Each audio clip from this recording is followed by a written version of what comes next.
In a previous video, I tried to mill up some oak boards. I failed, but this time I have some practice and I'm ready to show you what I know now. First, what I do is I split the log using splitting. I take my club and drive the wedge into the log in order to split it. Splitting the log gives me nice straight grain to work with later on down the road. I tried to squeeze as much as I could out of each log. I was able to split an average of 3 high-quality boards from each log. This method creates a lot of waste. If you were using a bandsaw, you could cut all the way through the board and you wouldn't be susceptible to the grain cracking on its own accord.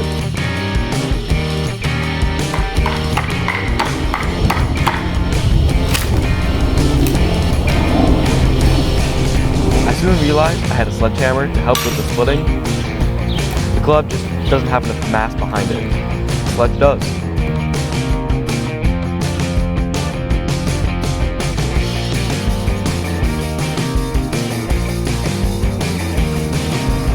The process I used was starting the wedge using the club and then driving it home with the sledgehammer.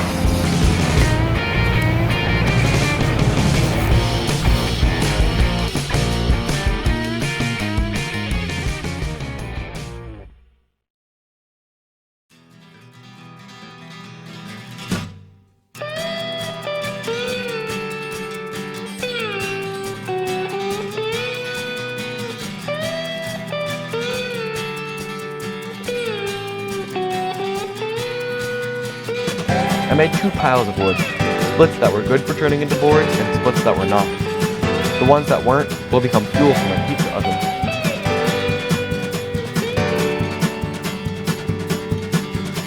Here I have my final decisions for the wood-worthy becoming boards. We can now begin to flatten one side of a rough split using hand planes and a planer jig.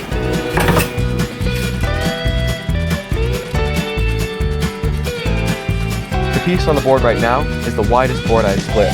By the time you are seeing this video, I've already turned it into a cheese board.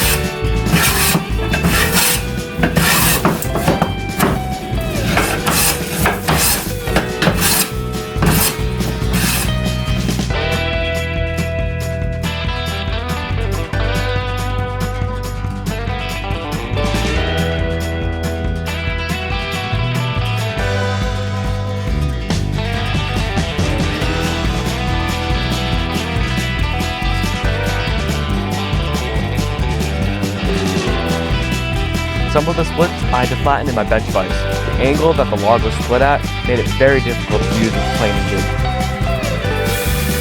If you were wondering, this is what my floor looked like after I finished using the hand plane. This is what 5 boards with planing looks like. All of these shavings will be great tinder to the pizza oven.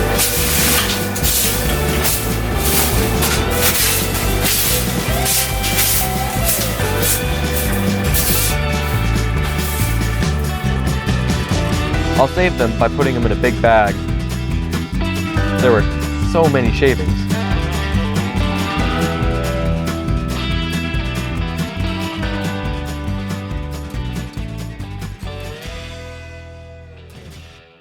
I'm now going to flatten the other side using my thickness formula. This will give me 2 parallel faces. I started with the thickest piece.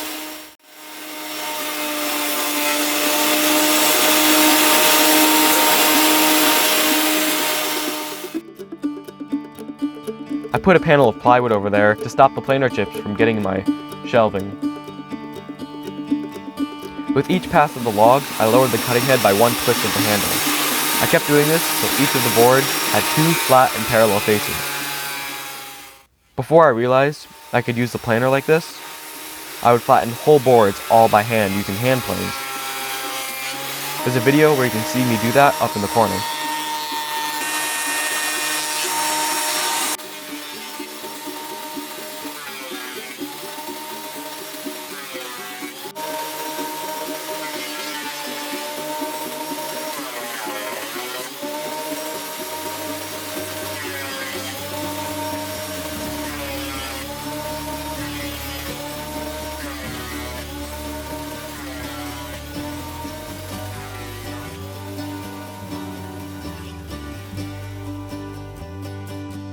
So this is how all of the boards turned out. I left all the rough edges because I don't know what I'm going to do with them in the future.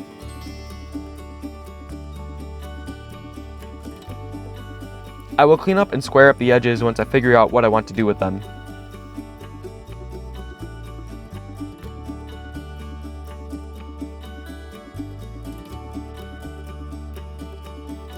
If you have any suggestions, leave them in the comments. I'm open to any and all project ideas. This is the widest board.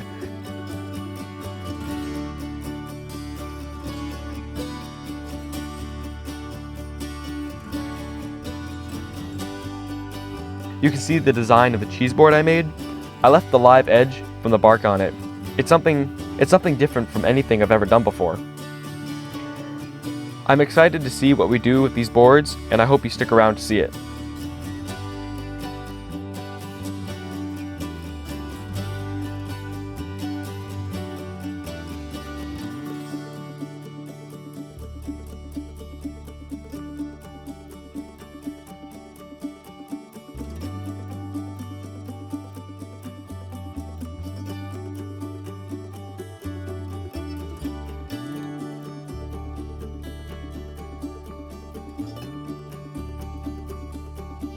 Thank you so much for watching. If you liked this video, please give it a like. If you really love what I'm doing here, feel free to subscribe, and I'll see you in the next one.